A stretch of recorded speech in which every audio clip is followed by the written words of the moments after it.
Et bonjour à tous, bonsoir, ça dépend de quand est-ce que vous nous écoutez. On va passer à l'AFC West maintenant, la dernière division, de la conférence américaine avec les Denver Broncos, les Los Angeles Chargers, Las Vegas Raiders et Kansas City Chiefs. Toujours avec mes 2 camarades fidèles au rendez-vous, Kevin et Ryan.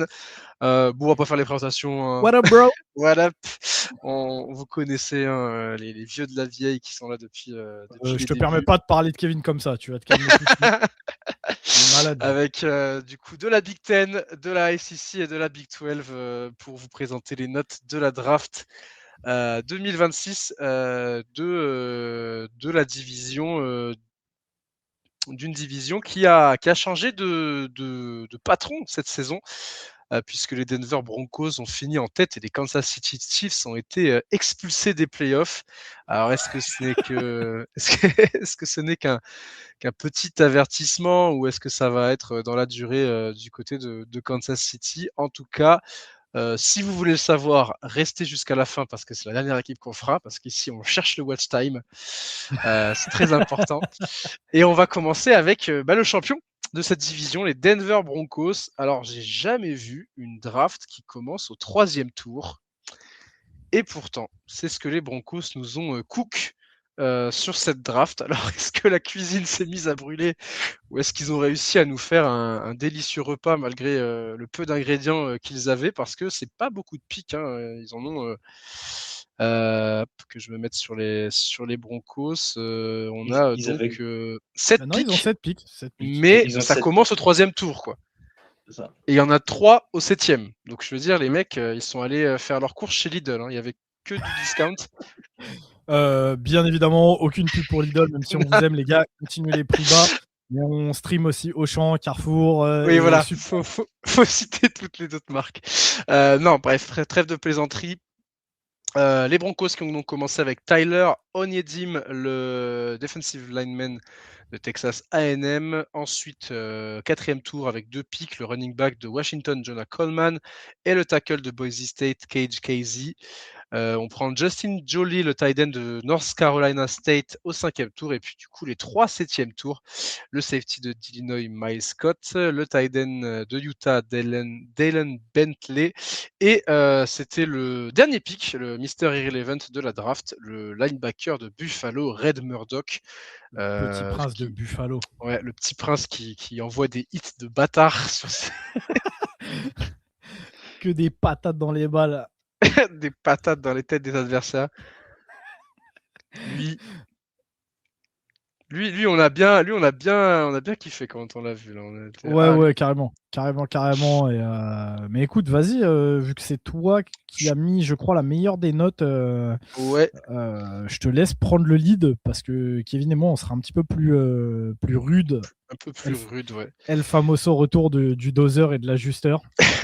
Alors, attention, j'ai pas non plus mis une note incroyable aux Broncos puisque je mets la note de B-, et en fait, j'ai l'impression que j'aurais pas pu mettre plus parce que t'as pas de premier tour, t'as pas de second tour. Tu démarres au 3e tour et tu fais un reach avec Tyler Onyedim. Donc, déjà, les débuts, tu te dis ok, pourquoi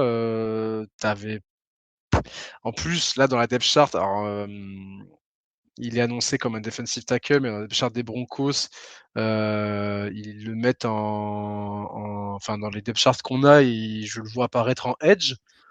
Donc, Euh, Juste attention, les Broncos jouent sur une 34, donc ouais, si une tu le 30 vois en D-end, en fait, c'est un en defensive left, tackle. left the end. Ok, defensive Bah tackle ouais, quand c'est même. ça, Bon, ça va, ça. vu que t'as un front 3, en fait, tu as Bon, ça me le nose rassure un peu. tackle et les deux DT, en fait, tu vois. Ça me rassure un peu. Alors, mais bon, ça reste pas moins un reach.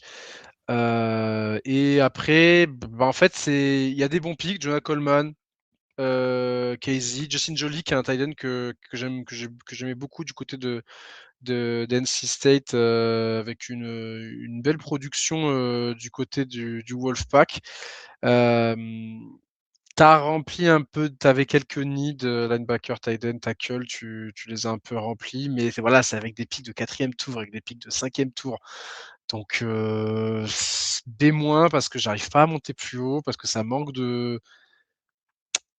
une qualité overall que tu peux pas retrouver, en fait, avec les picks que tu avais. Alors après, tu as récupéré du Jalen Waddle parce que tu perds ton premier tour et je crois que le second tour faisait partie du package aussi, je veux pas dire de bêtises sur ça, mais en tout cas, c'est sûr que le premier tour faisait partie du package pour récupérer Jalen Waddle des Dolphins.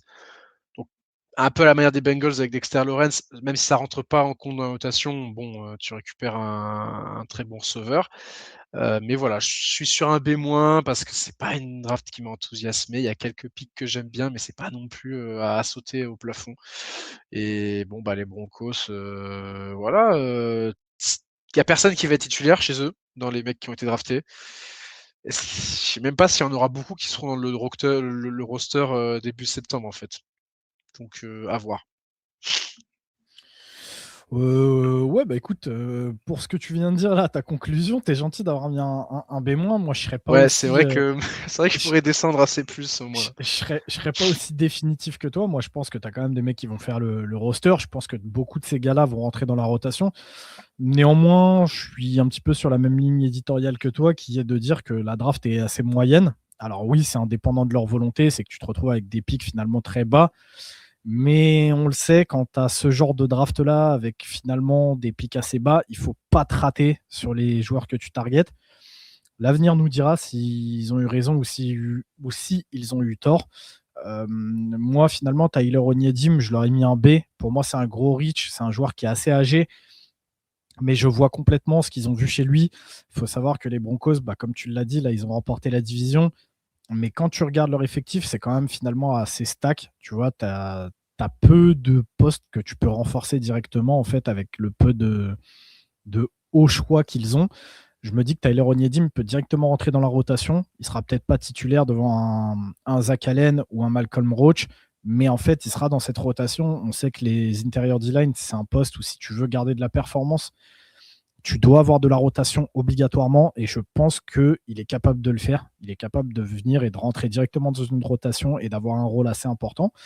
Donc oui, c'est un reach. Maintenant, je vois ce qu'ils veulent en faire. Je suis un petit peu moins fan, moi, du choix de Jonah Coleman. Je m'explique, pour moi, ta room de running back ne te forçait pas à en fait aller chercher un running back tout de suite.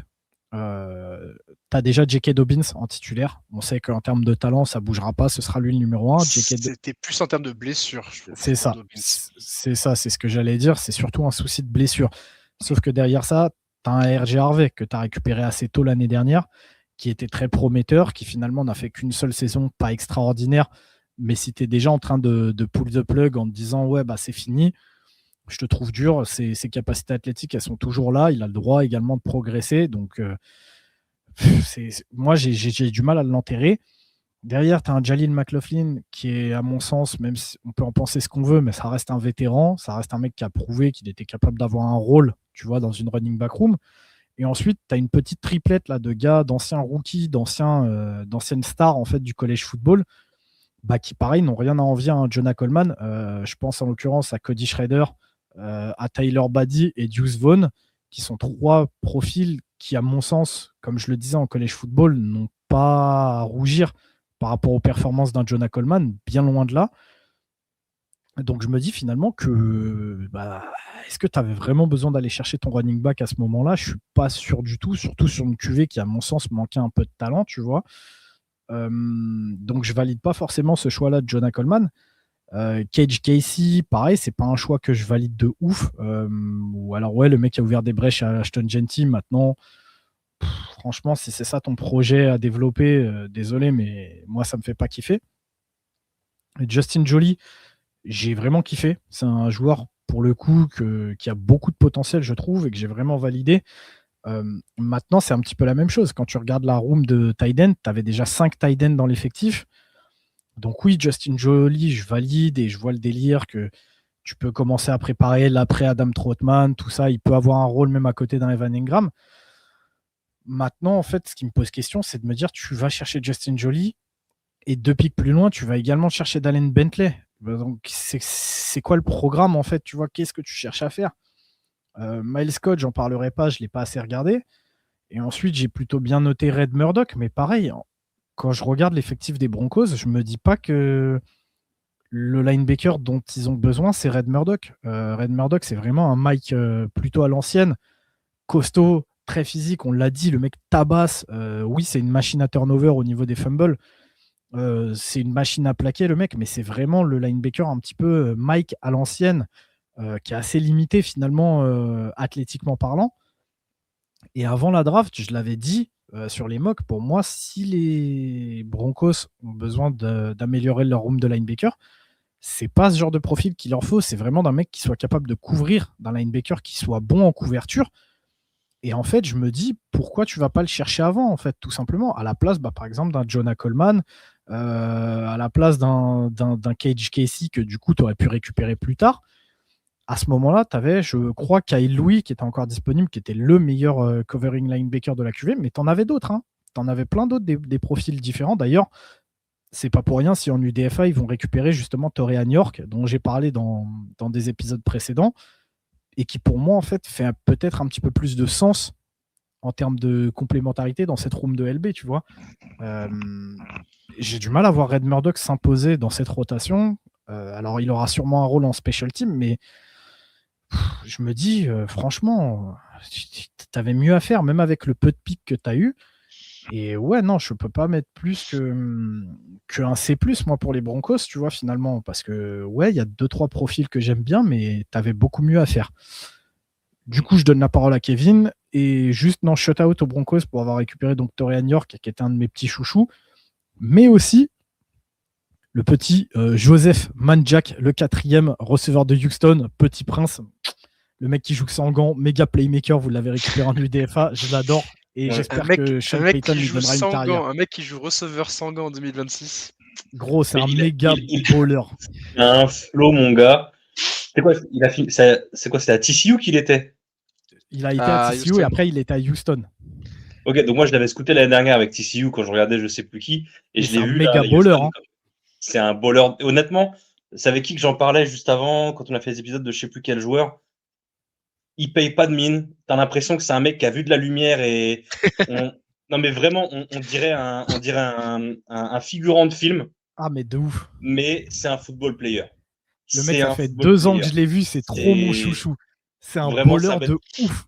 Et ce qui est vraiment dommage pour lui, c'est qu'il rentre, je pense, dans l'une des receveur rooms les plus stack de NFL. Parce que dire ça, et c'est fou les Broncos que tu puisses dire ça en un an. Il y a Sutton et Waddle, d'accord. Troy Franklin, je dis pas qu'il y a du top niveau, mais je parle sur la taille de la room entre Sutton, Waddle, Troy Franklin, Humphrey, Marvin Mims, Pat Bryant. Je trouve qu'il y a quand même du monde. D'accord. Ouais, vas-y, il va sauter l'île Jordan Humphrey. Watch this. Avec tout le respect, ça me dérangerait pas, c'est une tanche aussi, mais bon, bref. Ça mais comment ça aussi, Joseph Manjack, c'est pas une tanche, gros. Non, je pense c'est pas Manjack, je pensais plus à un Dame Trotman, par exemple. Mais de toute façon, on va être honnête, tous les mecs du fond du bus que Payton il a récupéré des Saints parce qu'on n'en voulait pas quand il est parti, c'est des mecs du fond du bus. C'est les mecs wish de Payton qu'il faut qu'il remplace au fur et à mesure. Donc, au bout d'un mois, il va falloir le faire. Mais non, honnêtement, c'est une draft qui, comme a dit Max, c'est très compliqué de mettre une note potable quand tu n'as pas de tes 2 first round, enfin, quand tu n'as pas de pick dans les 2 first round. Donc, tu n'as logiquement pas de titulaire que tu vas rajouter. Et derrière, encore une fois, comme on l'a dit, le premier pick, c'est du Rich. Donc, compliqué. Moi, j'avoue que j'ai mis C-. Jonah Coleman au 4e, non. Voilà. J'adorais le pick RJ Harvey. Si c'est pour rajouter un mec de Washington à la place, ça sert à rien, on va être honnête. Non, mais outre la hate frontalière entre Oregon et Washington, c'est pas non plus mon running préféré. Je trouve qu'il n'y a pas forcément de plus-value, surtout au 4e. Donc, comme disait Ryan, t'as des needs t'avais autre chose, t'avais mieux à aller chercher à ce moment-là qu'un Jonah Coleman.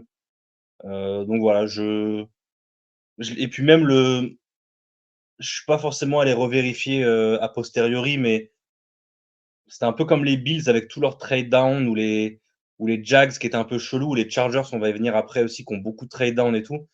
Les Broncos, ça faisait partie de ces stratégies de draft pendant le week-end qui ont été très particulières. C'était très compliqué de savoir, enfin de suivre ce qu'ils faisaient parce que ça bougeait de partout. Donc voilà, j'ai pas forcément kiffé. T'as pas forcément de plus-value dans ce que tu rajoutes. Donc voilà, je crois que c'est la pire note que j'ai mis, ce C-. Ouais, parce que même les Jacks, je leur ai mis C. Donc ouais, c'est la pire note la pire note sur la AFC, C- pour moi, ce qui fait un C+ de moyenne pour les Broncos, qui est pour le coup, spoiler alert, ah bah non, il y a le D+ des Jags qui est imbattable, donc voilà, on pourra pas faire pire. Et donc du coup, ce qui fait qu'on va enchaîner, Max, avec les Chargers, les Los Angeles Chargers qui eux avaient un first round pick. Et qu'est-ce qu'ils ont fait de ce first round pick? Qu'est-ce qu'ils ont fait? Ah, ça, c'était un des moments forts C'était un des moments forts du live. Alors, les Chargers, qu'est-ce qu'ils nous ont fait? Ils ont pris donc le edge de Miami, Hakeem Messidor, avec le pick 22. Ensuite, au second tour, le centre de Florida, Jake Slaughter. 3 picks au 4e tour, le receveur Brennan Thompson de Mississippi State, le tackle Travis Burke de Memphis, le safety d'Arizona Genesis Smith. Au 5e tour, on part sur le defensive tackle de South Carolina, Nick Barrett. Et puis au 6e tour, 2 picks avec Logan Taylor, enfin 2 guards d'ailleurs, hein, Logan Taylor de Boston College et Alex Harkey d'Oregon. Et la grosse polémique de ce premier tour, c'est pourquoi vous prenez pas un mec sur la ligne offensive pour protéger le cul de Justin Herbert. Ouais. Que dire des Chargers? Prends ta retraite. Va profiter Moi, de Madison. Moi, je leur ai mis un C-, et j'aurais pu être plus violent. Heureusement qu'ils sauvent un petit peu les meubles, mais qu'est-ce que tu veux dire au bout d'un moment? Franchement, je vais vous la faire courte. C'est une draft que j'ai pas aimée. C'est une draft où tu avais tellement mieux à faire. Les Chargers se battent chaque année pour les playoffs, en grande partie grâce au QB play de Justin Herbert.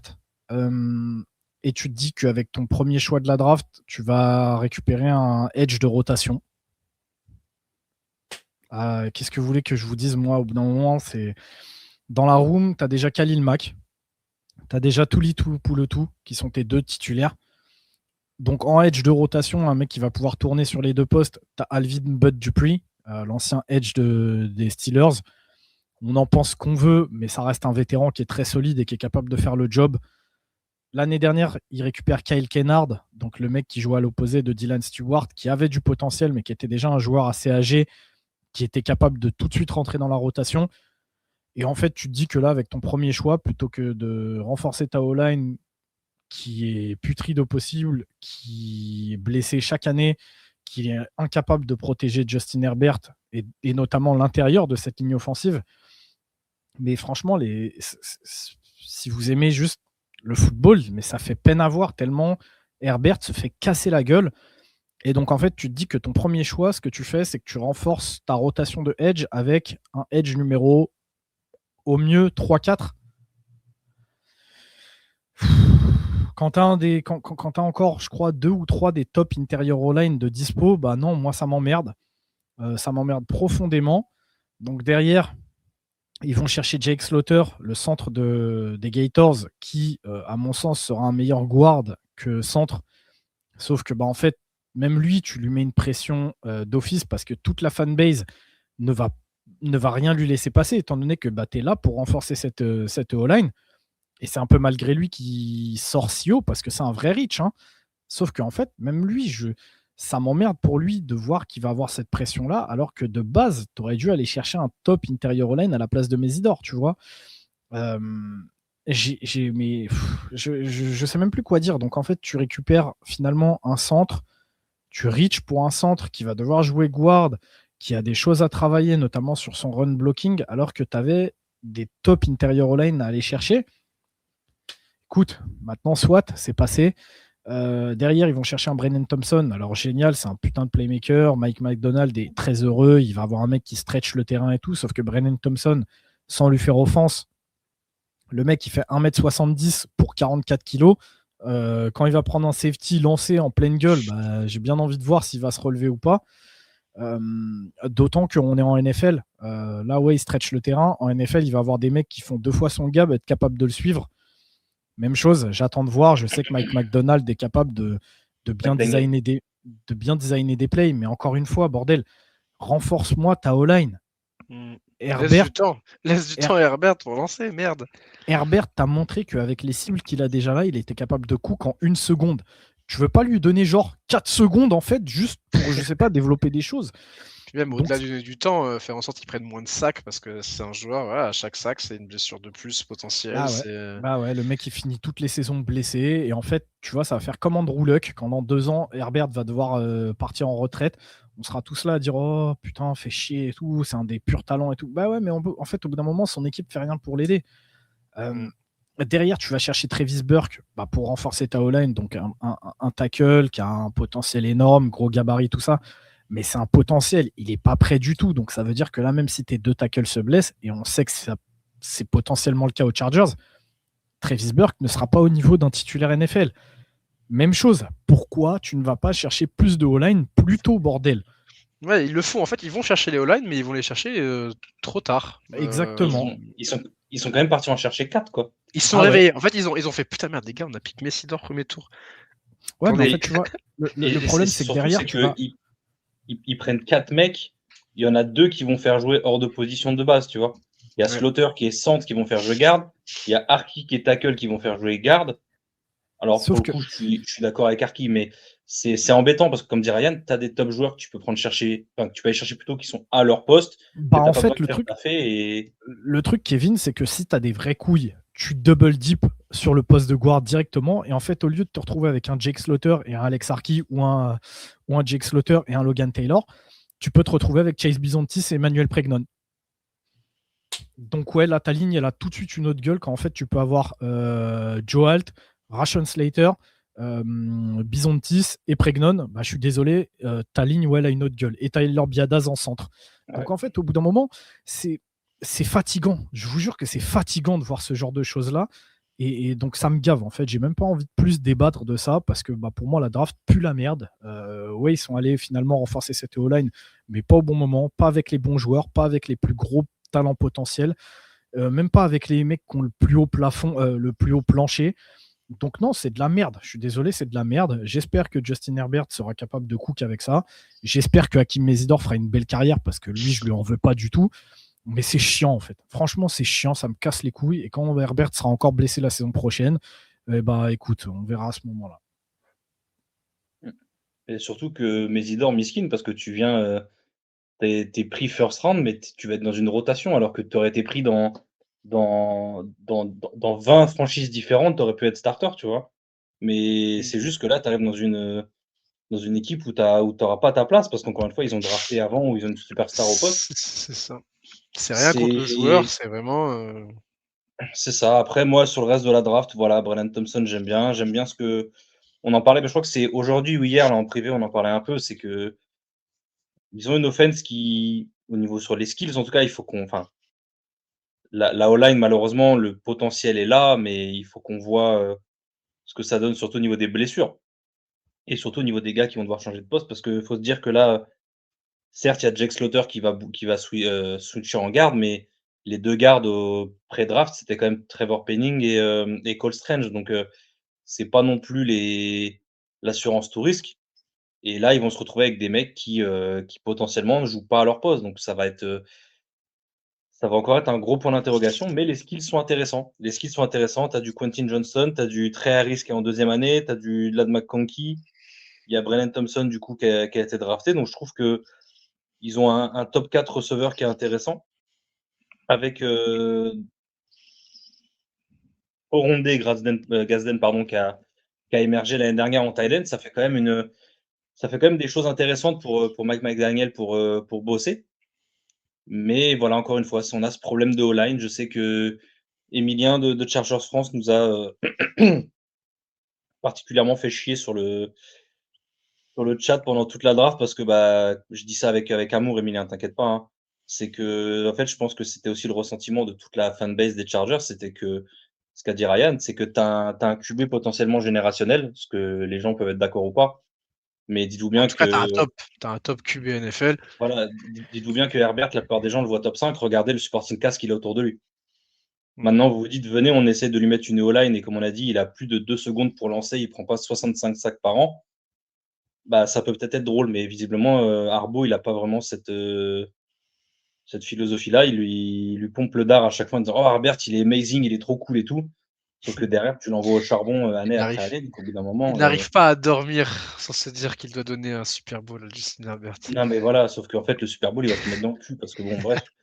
Mais donc voilà, c'est dommage. Après, encore une fois, la sauce, ça peut prendre. Les gars que tu mets à un autre poste, ils peuvent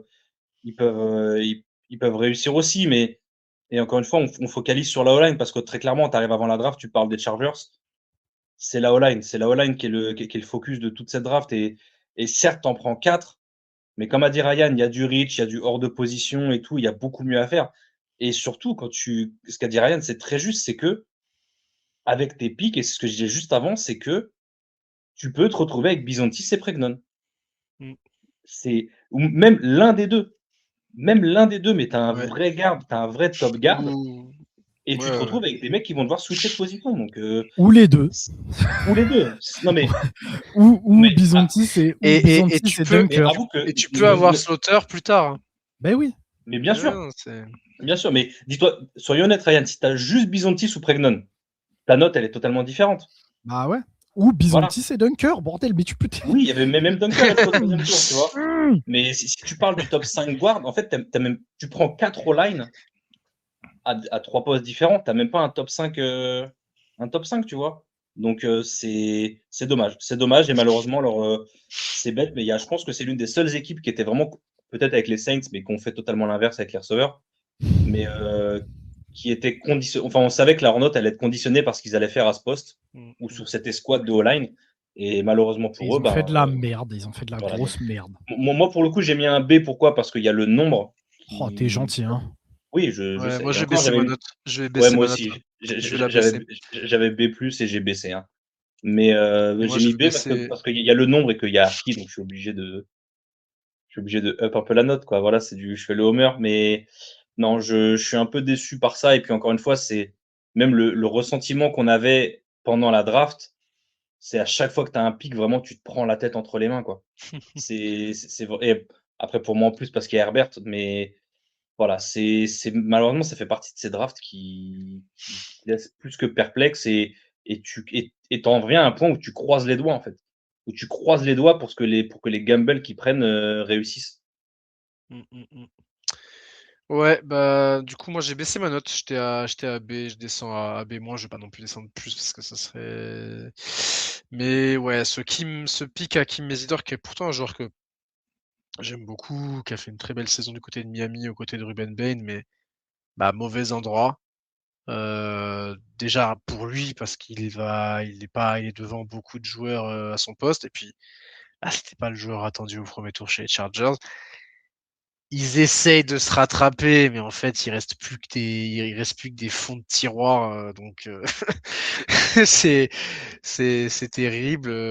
Après, il y a des pics. En fait, les autres pics en dehors de la O-line sont bien, je trouve. Et en fait, les pics de O-line, du coup, je suis content quand même qu'ils soient allés chercher des gars dans la O-line, mais du coup, bah, tu vas creuser ce qui reste. Et donc, c'est pour ça que je descends sur un B- au niveau des Chargers. Bon courage à Justin Herbert qui rentre dans son prime en termes d'âge, en termes de niveau, mais qui se retrouve avec une O-line qui peut fonctionner, mais une O-line qui va devoir bosser tout l'été parce qu'il y a 3 joueurs au moins qui vont devoir changer de poste, des mecs qui vont avoir leurs premières expériences en NFL. Donc encore une fois, on n'est pas dans une stabilité de O-line qu'on attendrait avec un QB qui rentre dans son prime. On Tout espère simplement. que Madison Beer, elle a un double cursus chanteuse infirmière à domicile parce que je pense Ouais. elle va Et je devoir un comprends peu qu'ils aient tourné le faire clip. double Et je métier. comprends qu'ils aient tourné le clip Avant la maintenant saison. parce que Ouais. l'année il sera peut-être. Je pense que juste après, il est peut-être pas dans le bon état pour faire ça. Hein. C'est ça, c'est ça. Mais bon, voilà pour les Chargers. Donc, c'est ce que le fait que on descend à B-, voire C+, hein, là, Non, avec, ce sera du C+, ouais. ce sera du C+, ouais. Je Donc, viens de le même changer. note que les Broncos, alors que tu as 2 pics, premier tour et second tour, alors que les Ouais. Broncos, eux, bah, Les Chargers font la draft des Broncos, font leur draft, mais juste avec les deux premiers picks des 2 premiers tours en moins, on peut peut-être monter la note, tu vois? Mais bon, c'est comme ça. On passe aux Raiders. Les Raiders qui avaient le first pick de cette draft et qui ont pick sans aucune surprise, bien sûr, le Iceman Fernando Mendoza au poste de quarterback. Ensuite, il y a eu un pick au second tour, le safety d'Arizona, Trayden Stux. 3e tour, on part sur l'edge d'Auburn, Kyron Crawford. Et enfin, de 3e tour, donc de day 2, on part sur le centre de Texas A&M, Trayson III. Et là, 4e tour, c'est peut-être le joueur qui a le plus slide de la draft. Le cornerback Jermod McCoy trouve enfin une équipe en tout début de day 3. Rejoint dans ce 4e tour par Mike Washington Jr., le running back d'Arkansas. 5e tour, on a le safety d'Arizona. Donc, en fait, on a pris les 2 safeties d'Arizona, puisqu'on prend Dalton Johnson et le cornerback de Californie, Ezekiel Maizes. Au 6e tour, Malik Benson, le receveur d'Oregon, et le defensive tackle pour finir, Brandon Cleveland de NC State, la draft des Chargers, donc qui avait le first pick, qui ont fait ce qu'on attendait d'eux sur ce first pick. Maintenant, est-ce que le reste de la draft, c'est ce que vous attendiez? Vous êtes agréablement surpris ou alors ouais, c'est... Écoute, moi j'ai bien aimé la draft des Raiders au global, je leur ai donné la note de A. C'est quoi? J'ai un pic T'as qui mis A-? me. Ouais, à moins, parce que Ouais. j'ai un pic là qui fait baisser un petit peu la note, c'est Kyron Crawford, le edge d'Auburn. Vraiment, j'ai pas compris le délire. Je pense que une fois de plus, ça doit être un joueur dont le board est tombé complètement amoureux. Maintenant, moi, j'aime pas du tout. J'ai beaucoup de mal à voir sa projection en NFL. Pour moi, c'est un vrai gros projet. Et donc forcément, ça fait un petit peu baisser ma note. Sinon, bah écoute, Fernando Mendoza, on aime ou on n'aime pas, mais je pense que ça coule de source. Donc je leur ai donné la note de A pour le pic de Mendoza. Trayden Stux, c'est un joueur qui est très âgé. Par contre, c'est un vrai football player. Je pense qu'il aura vraiment un rôle à jouer dans cette défense des Raiders, que ce soit au poste de safety ou même de nickelback.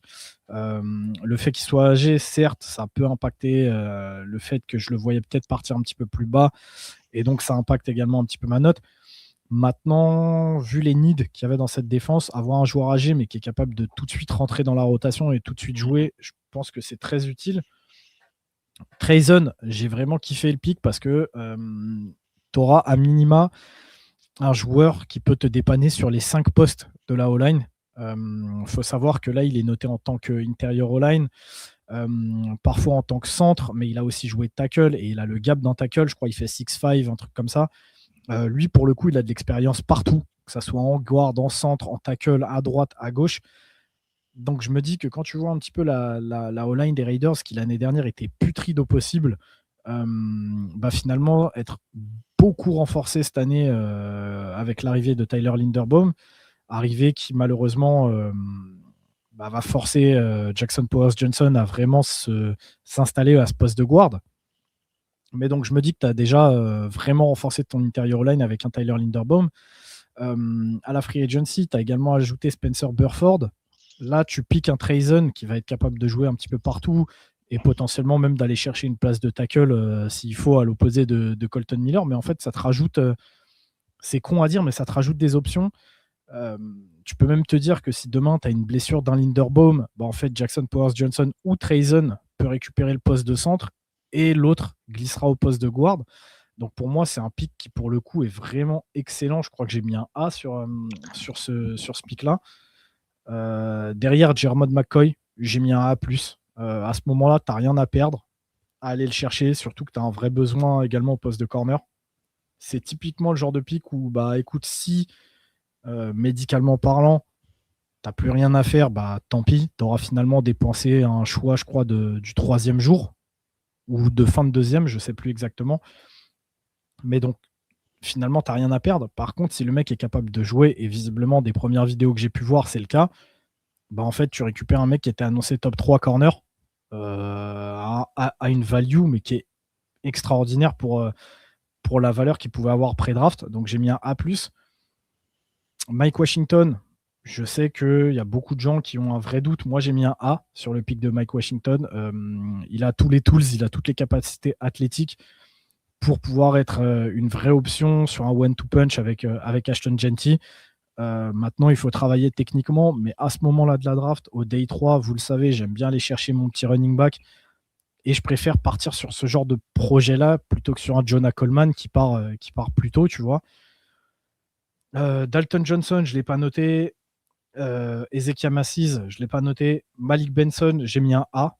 Même chose, à ce moment-là de la draft, je trouve que la value, elle est excellente, d'autant plus que Las Vegas a quand même un need au poste de receveur. Donc potentiellement, Malik Benson, s'il joue bien ses cartes et s'il progresse bien, peut avoir une vraie carte à jouer pour rentrer dans la rotation assez rapidement.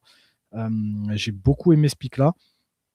Et enfin, pour finir la draft, j'ai mis un petit B pour Brandon Cleveland. Parce que même chose, je trouve qu'à cet endroit-là, la value, elle est quand même excellente. Et tu as un mec qui peut rentrer assez rapidement finalement dans la rotation. Donc non, franchement, moi, la draft des Raiders, c'est un A-. J'étais parti sur un A de base, mais vraiment, comme je vous dis, c'est Crawford qui fait baisser un petit peu ça.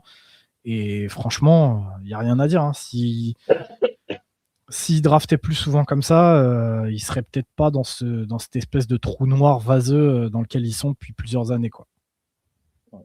Entièrement d'accord. Max. Et je suis d'accord avec toi puisque je suis parti sur A-. First pick, t'as besoin d'un QB, il y a le Iceman qui se présente. Si Cheese n'avait pas pris Mendoza, on aurait tous gueulé, on aurait tous dit putain, qu'est-ce qui branle ces types. Surtout qu'il y avait les Jets derrière qui se seraient jetés dessus, donc c'était un peu mandatory de le prendre first round. En plus, il y avait les Cardinals, enfin bref, il fallait le prendre. On peut penser ce qu'on veut de Mendoza, mais c'est le meilleur QB. En tout cas, à ce moment-là, c'était le meilleur QB de la draft. On verra après, parce que je crois qu'on est un peu plus fan du potentiel développement de Ty Simpson. Mais Mendoza, on est sur un joueur qui a déjà un plancher qui est quand même bon pour jouer en NFL et on a hâte de le voir jouer. D'ailleurs, c'est le seul QB qui est starter day one parmi les rookies. Je suis en train de réfléchir. Ils ont pris Kirk Cousins quand même, donc c'est pas dit que. Ah oui, c'est vrai qu'il y a Kirk Cousins, donc c'est même pas sûr. Qu'est-ce qu'ils vont en faire, tu vois, c'est Bon, même pas sûr. c'est vrai. C'est vrai que j'avais oublié que ce bon Kirk Cochain est parti du côté de Las Vegas. Mais après, non, en fait, il n'y a aucun pick que je déteste dans leur draft.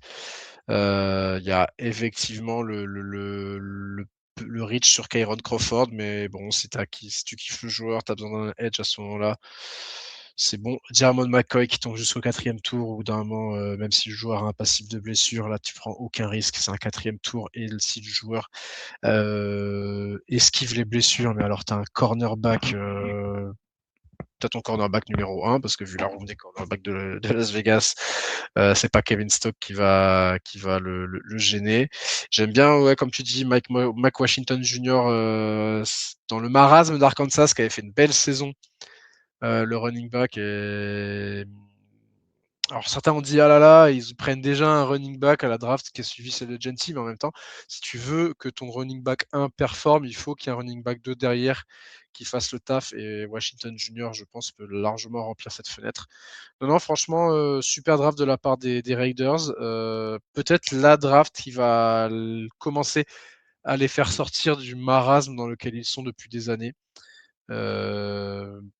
Et en plus, changement de coach, puisque c'est Clint Kubiak qui débarque, et quand on a vu le travail qu'il a fait avec l'offense de Seattle et avec Sam Darnold notamment, et qui aime bien aussi jouer sur un système avec 2 running backs, c'était Walker et Charbonnet, il peut, je pense, réitérer ceci avec Ashton Genty et Mike Washington Jr. Donc à moins dans cette draft-là, honnêtement, on est sur une des meilleures drafts de l'AFC, et bravo aux Raiders, et je pensais pas le dire, mais hâte de voir cette équipe en septembre, même si je déteste le fait qu'ils jouent à Las Vegas, mais on n'y peut rien.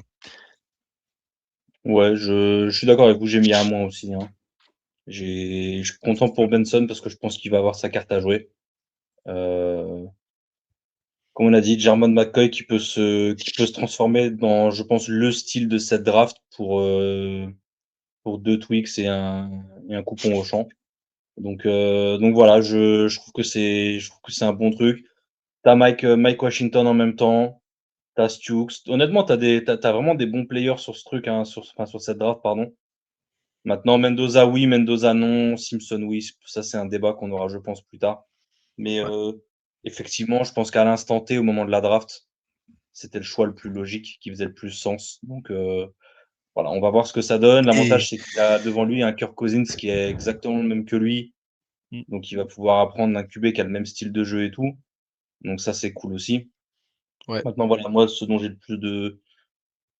pas le plus de doute avec lui parce que ça a l'air d'être un mec assez intelligent. Donc, je pense, j'ai pas trop de doute là-dessus, mais il y a tout un footwork et tout un système de lecture à voir parce qu'encore une fois, c'est un mec qui a joué presque full shotgun en college. C'est un mec qui a joué toute sa dernière année champion, certes, mais avec très peu de progression type NFL, voire pas du tout, avec beaucoup de RPO à lecture, enfin, avec des jeux avec une lecture. Donc, c'est tout ça qu'il va falloir step up. Mais voilà, je doute pas. L'avantage, c'est qu'il a Kirk Cousins qui est devant, qui va pouvoir prendre le lead au moins. Au début, si Il va Mendoza met un prendre. peu de temps, il va prendre le lead, il n'y a pas de souci. Puis il n'y a pas de Maintenant, voilà, pression, il y a pas de pression de résultat en plus là sur la première il année. est quand même first overall, donc tu as quand même un minimum de pression. Mais Non mais je parle des Raiders. Les Raiders ont pas ah non oui, les plus Raiders, oui, ils ont. Et par contre, je trouve prennent ça lui bien sûr. assez marrant, c'est que quand tu regardes la depth chart des Raiders, les mecs prennent 1, 2, 3, 4. Ils prennent 9 starters en free agency. Ils prennent 9 backups à la draft. Et Vraiment, moi ce que j'aime bien aussi, c'est que tu as ton duo de safety qui a déjà l'habitude de jouer ensemble et tu les prends. Ça aussi je trouve c'est intelligent. T'avais les 2 safety d'Arizona que tu récupères, Stux et Dalton Johnson, Johnson, ouais. Ouais. et ils sont pour l'instant backup, mais voilà, tu as peut-être déjà ton duo de safety, pour la suite et c'est des mecs qui ont pas besoin de bosser leurs automatismes ensemble puisque Mmh. ils ont joué ensemble, du côté d'Arizona.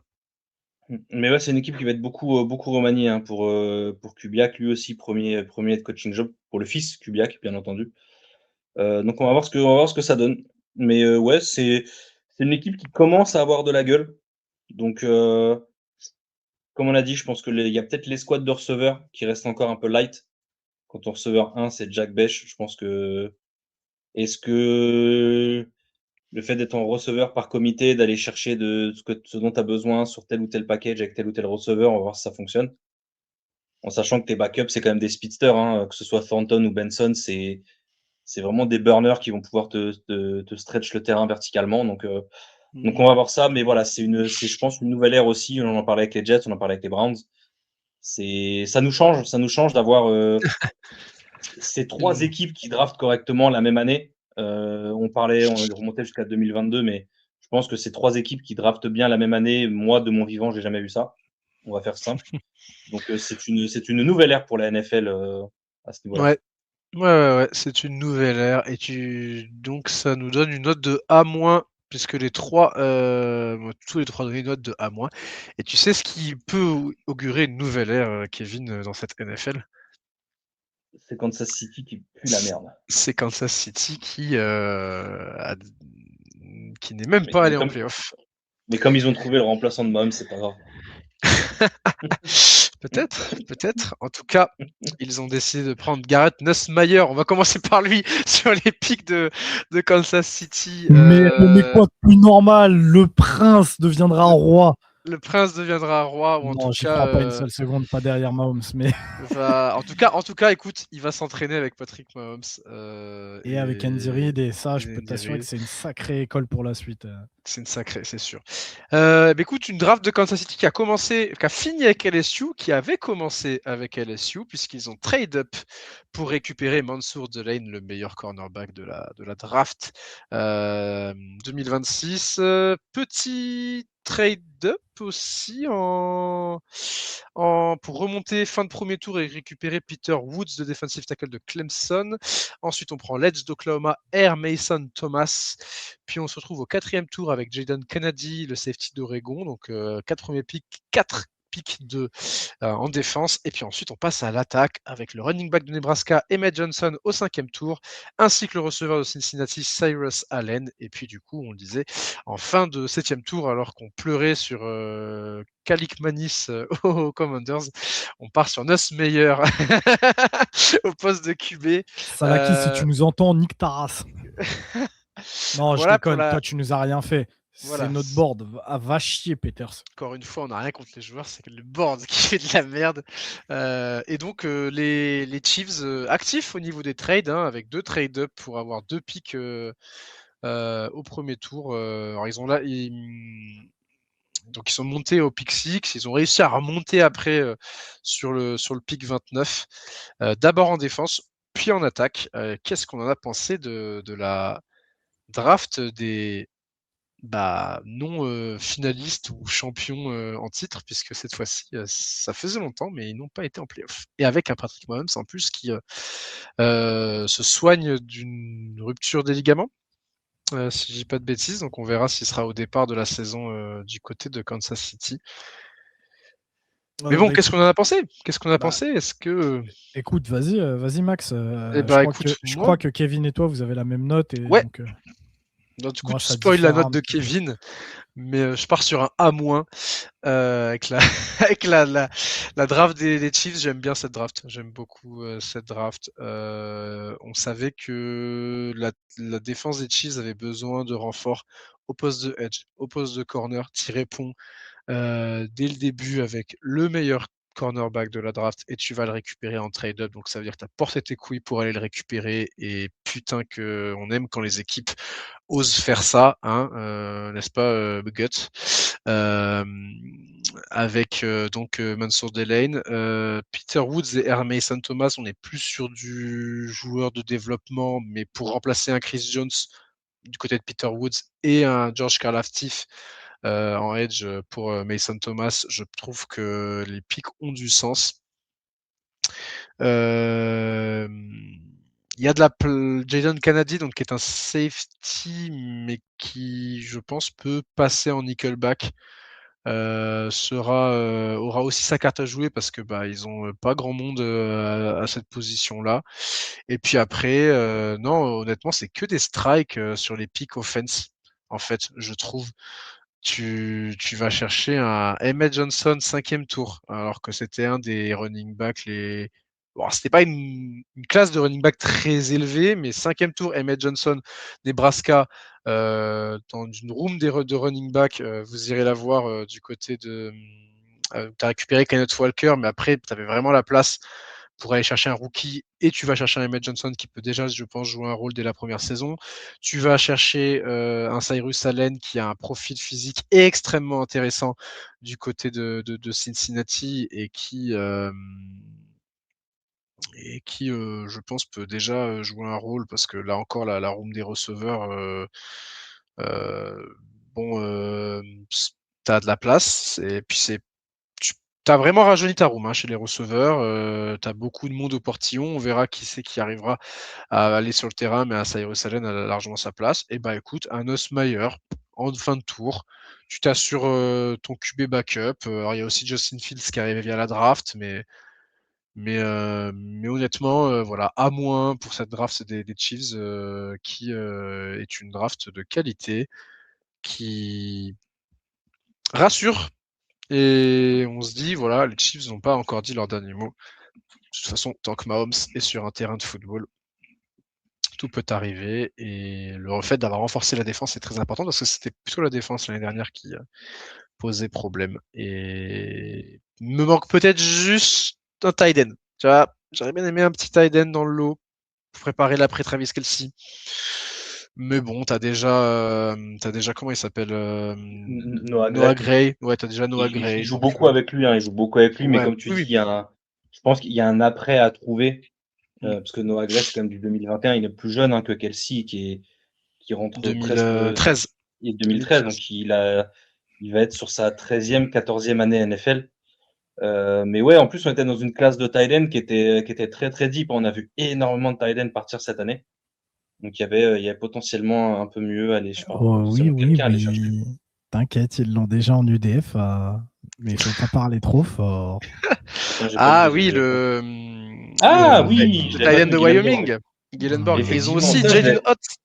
Ils ont aussi Jaden Hott, le running Je back. comptais, Ouais, je comptais faire, Jaden Hott, je comptais faire une petite virgule sur leur UDFA, mais je laisse Kevin parler de la draft d'abord. ouais. Ah, ils ont pris Omari Evans aussi. Ok, d'accord.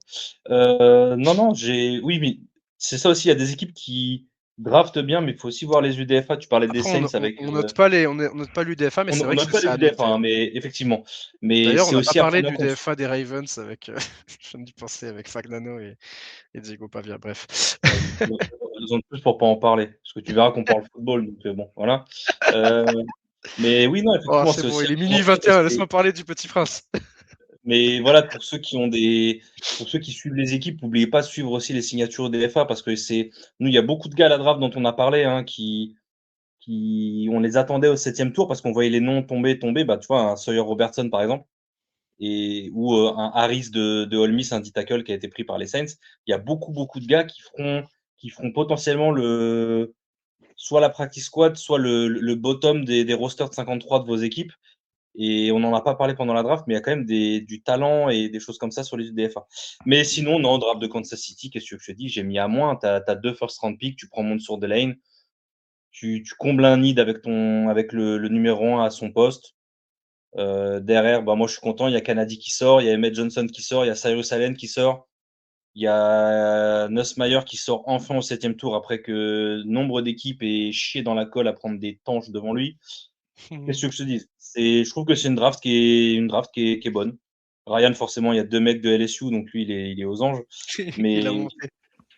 mais Ouais, je moi, trouve je suis que, je pas. trouve que c'est une draft solide. C'est une draft solide. Tu combles tes needs, tu rajoutes du niveau. Je regardais juste pour eux, Kennedy, ils se retrouvent avec, ils ont signé Kader Kou de Miami cet hiver. Donc il va falloir voir la concurrence au niveau du poste de nickel. Mais c'est un joueur qui a aussi de la versatilité dans le backfield et on en parle à chaque fois. Il a beaucoup de systèmes défensifs maintenant c'est du personnel nickel avec 3 safety.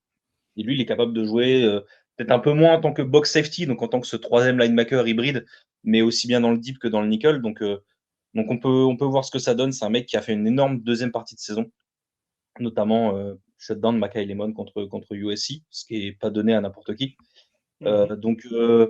Donc voilà, c'est une draft qui est très bonne. C'est une draft qui est très bonne. Donc on a mis à moins, peut-être parce ça manquait un peu de pic au niveau du nombre. Mais sinon, je trouve qu'il y a des bonnes values et il y a des sneaky picks, hein. Encore une fois, pour moi, Emmett Johnson et Kennedy, et donc du coup Nussmeier au 7e, pour moi, c'est leurs trois. C'est ça, c'est trois. Même Cyrus Allen, en fait, leurs 4 picks de Day 3, littéralement, c'est eux qui me font mettre un moins, tu vois. Et alors qu'il y a d'autres équipes où je les calcule pas forcément.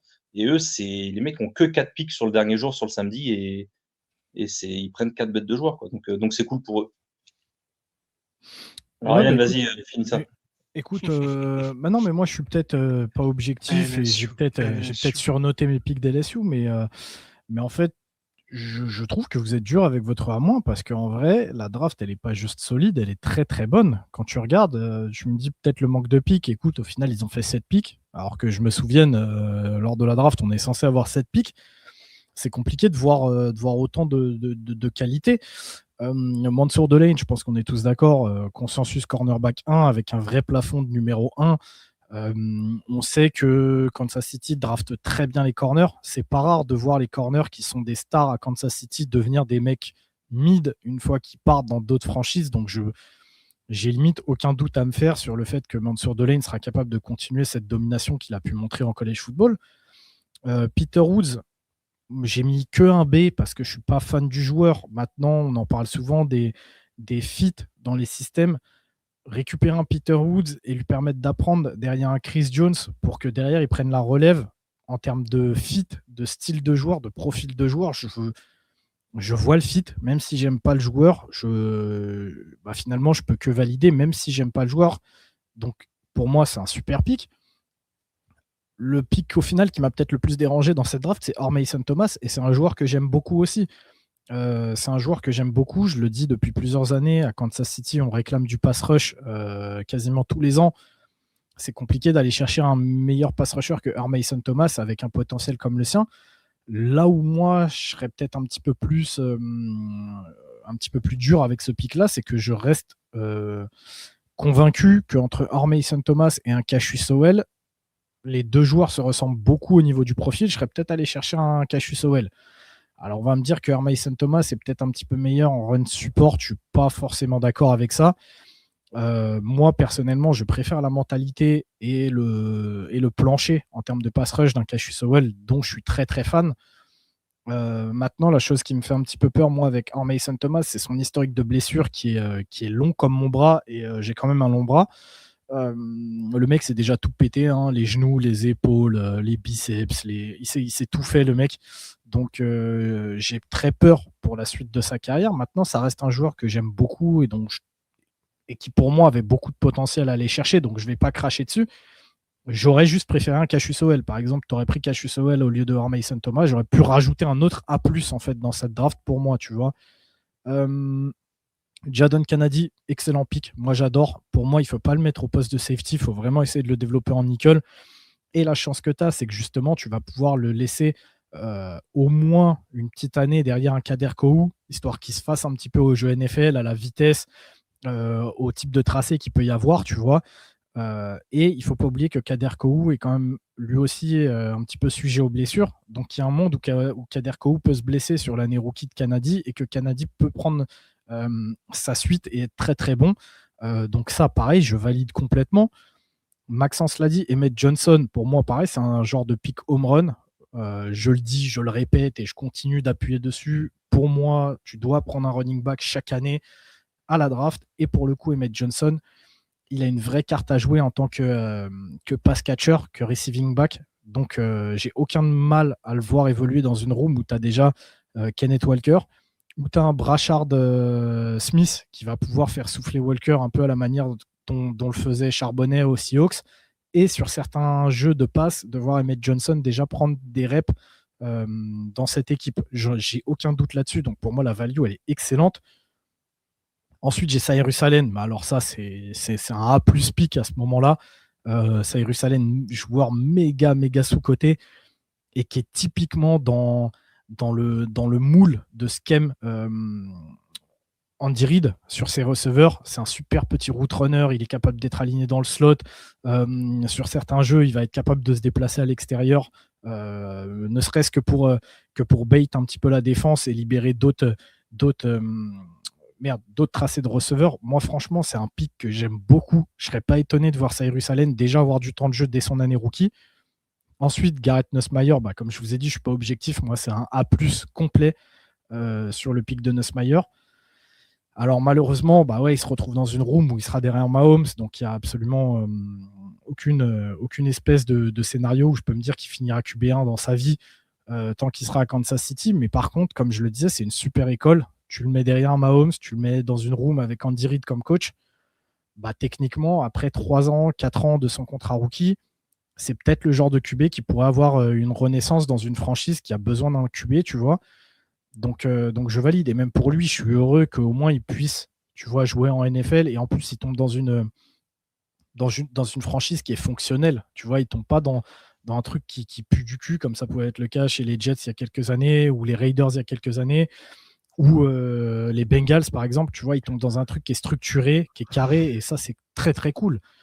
Et du coup, moi, c'est logiquement un A, et j'aurais pu même mettre un A+, si, comme je le disais, il y avait eu un pic de Cassius Howell à la place de Mason Thomas. J'aurais eu aucun mal à mettre un A+ pour cette draft. Pour moi, c'est vraiment une masterclass de draft, et c'est pas étonnant, encore une fois, que ce genre de franchise draft comme ça. Et comme je le disais, je veux faire une petite parenthèse sur leur classe du DFA. Ça rentre pas dans ma notation de la draft, mais pour moi, elle est excellente, et c'est potentiellement la meilleure classe du DFA de toute la NFL. Pour moi, tu as potentiellement 3 ou 4 titulaires en puissance dans cette équipe. Donc, je le disais, le tight end qui prépare le futur de Kelsey, c'est littéralement John Michael Ginenborg, le safety de Wyoming. Le mec, c'est un régène de Travis Kelsey, tout simplement. Il a connu une grave blessure l'année dernière qui fait qu'en fait, cette année, il a finalement perdu beaucoup de valeur. Mais le mec, c'est putain, c'est une machine à la réception. Il est capable de faire des matchs très très sales où quand il prend feu, il n'y a que lui sur le terrain et littéralement l'offense de Wyoming s'est reposée sur lui. Tu vas récupérer un Xavier Nwankpa de Iowa qui est un ancien 5 étoiles. Il a le gabarit et les capacités athlétiques pour pouvoir largement dominer en NFL. C'est un méga box safety.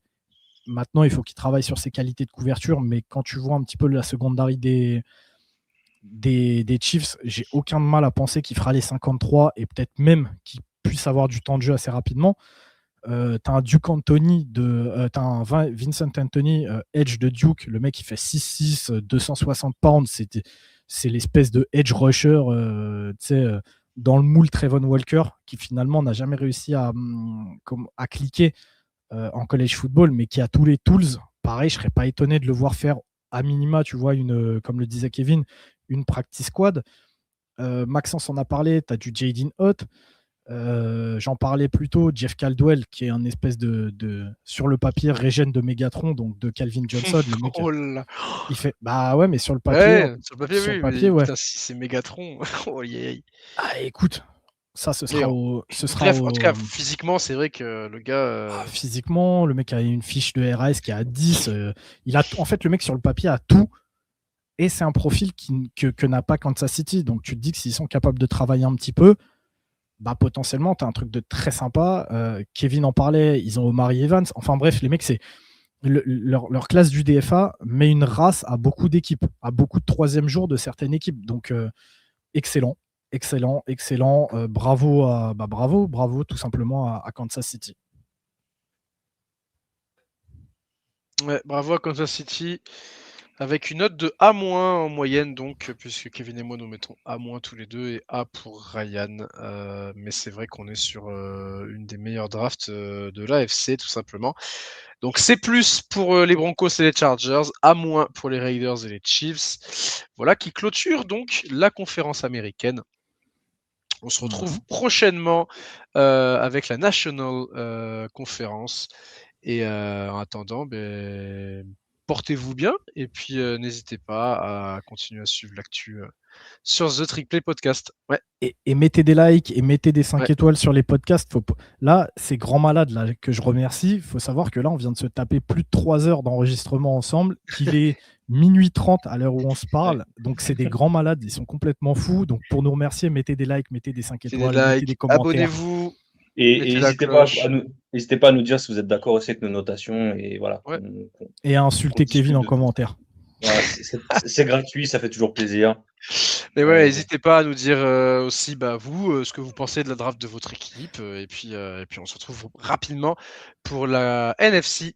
Ciao tout le monde. Ciao, bye. Ciao.